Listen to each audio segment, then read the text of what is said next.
Hello guys, in this video I'm going to show you how to customize the watermark on the Filmmaker Pro application.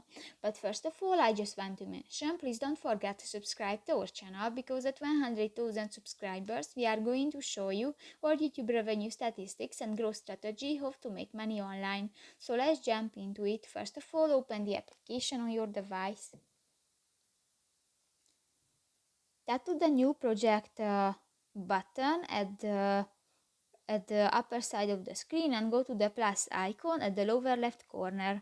Select a video and tap to the water icon next to the under the microphone at the right side of the screen, and here you can find three options: the remove watermark, custom watermark, and filmmaker watermark.